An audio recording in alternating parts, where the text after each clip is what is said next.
Айрым учурларда биздин мээбиз инвестиция деген сөздү негативдүү көрүнүш катары кабыл алышы мүмкүн.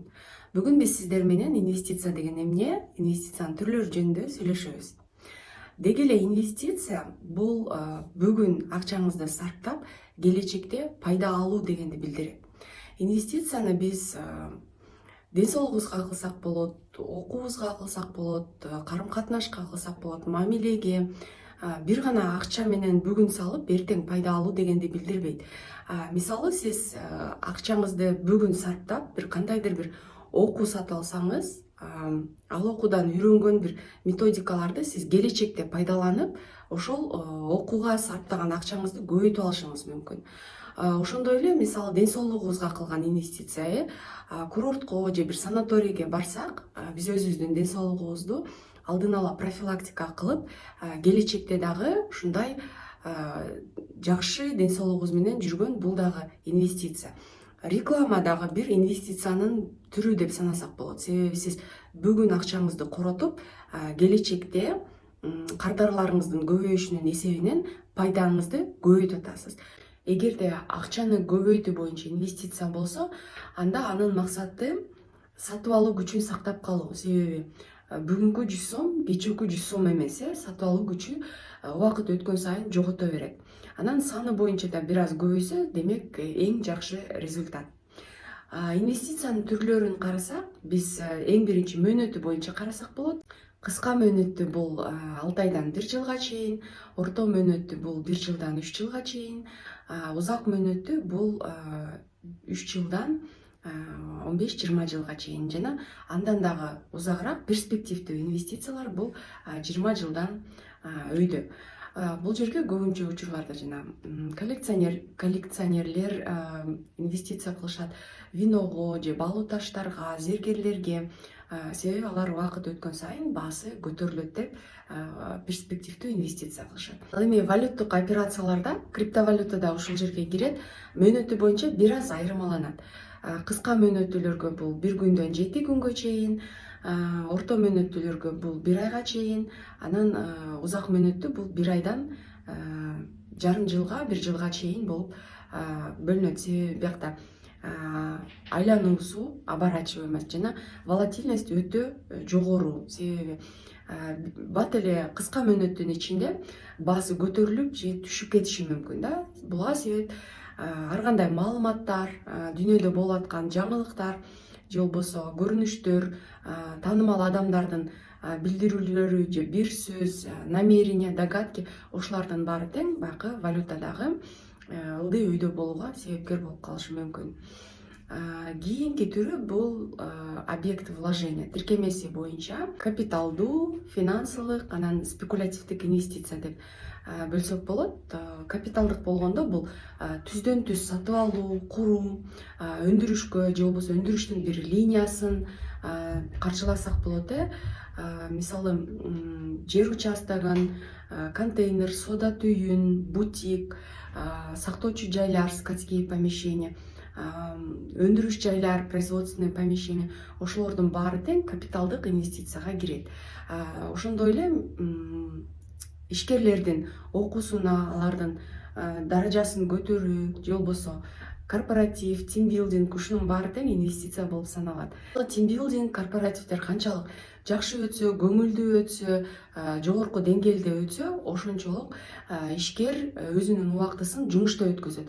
Ал жерде атмосфера, карым катнаш, башка коллегалары менен канчалык жакшы болсо, ал көп убактысын жумушта өткөзөт, аякта продуктивность да жакшы болот.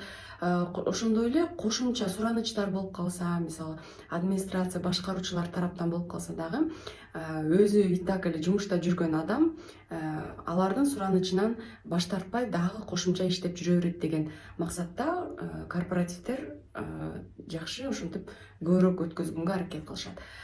Андан кийин финансылык инвестиция бул кредит, депозит, баалуу кагаздар, хедж фонддордун ишкердүүлүгү, анан спекулятивдүү инвестициялар булар ломбарддар, валютная операция, обменкалар, ошолордун баары тең спекулятивдүүгө кирет. Бул жерде өндүрүү жок, бир гана тез убакыттын ичинде алмашуунун негизинде пайда таап калуу.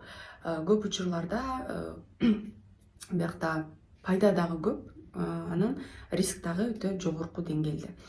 Андан кийинки багыты боюнча бизде реалдуу, портфелдик, анан интеллектуалдык, анан финансылык эмес болуп инвестициялар бөлүнөт. Бул жерден эми баары түшүнүктүү. Интеллектуалдык болгондо сиз ошол билимдин аркасынан кандайдыр бир методика, стратегия, өзүңүз билген бир разработка, системаны сатып, ошол жерден акча кылсаңыз болот. Бул дагы инвестиция болуп саналат. Мисалы, бир кыз компанияга келип өзүнүн билимин саткан экен да. Бул Мэри Кей Эштон китебинде жазылган. Ал кыз менеджерине келип өзүнүн методикасын сунуштаган экен. Мага 10 күн бериңиз, анан ар бир сатуучуңуз менен мен 15 мүнөт гана сүйлөшөм. Эгерде бир айдан кийин сиздин көрсөткүчүңүздөрдү кыйла жогорку деңгээлге көтөрсөм, сиз өзүңүздүн ичиңизден чыккан сумманы бересиз. Эгерде результат болбосо, демек биз сиз менен көрүшпөгөндөй эле болобуз дегенде, менеджер ойлонуп көрүп, в принципе мен эчтеке деле жоготпой эле экенмин деп туруп, макулдугун берген. Ал кыз ар бир сатуучусу менен сүйлөшүп, анан бир ай ушундай методиканы колдонуп көргүлө деп, метод 6-35 тысяч долларов деген бар. Кечинде жумуштан кетип атканда 6 өзүңүзгө тапшырма жазасыз. Анын маанилүүлүгү боюнча номерлерди коюп чыгасыз. Кайсынысы эң маанилүү болсо, биринчи, экинчи деп коюп чыгасыз. Эртеси жумушка чыкканда сиз эң маанилүүдөн баштайсыз. Эң маанилүү тапшырманы жасагандан кийин экинчисине өтөсүз. Ошентип бир күндө сиз 6 тапшырманы сөзсүз аткарышыңыз керек деп ушундай сүйлөшөт. Бир айдан кийин көрсөткүчтөр чынында кыйла жакшы болот, жогорку деңгээлге көтөрүлөт. Ошондо менеджер ал кызга 35 000 доллар берген экен. Ошондуктан метод 6 пунктов 35 тысяч долларов деп аташат. Ушундай бир методика, системаларыбызды компанияларга сатып, ошолор менен бөлүшсөңүз дагы бул интеллектуалдык инвестиция болуп саналат. Менчиги боюнча мамлекеттик, жеке менчик, чет элдик, бириккен, аралашкан болуп дагы бөлүнөт. Башка түрлөрүн сиз билсеңиз, комментарийге жаза кетиңиз. Буга чейин биз инвестицияны илимий катары билбесек дагы биз интуитивно кылып келгенбиз. Келиңиздер мындан кийин ушул түшүнүктү дагы кеңейтип, көбүрөөк окуп үйрөнөлү. Ал эми сиздерди келе жаткан жаңы жылыңыздар менен чын жүрөгүмөн куттуктайм. Дүйнөдө, элибизде тынчтык болсун, ынтымак болсун, береке болсун. Ар бириңиздерге ден соолук, бакыт каалайм, жашооңуздар кызыктуу болсун. Ушул келген жашообузда бири-бирибизди барктап, сыйлап, урматтап, колдоп келели, жакшы сөздөрдү айтып келели. Себеби ар бир күнүбүз биз үчүн Кудайдан берген белек.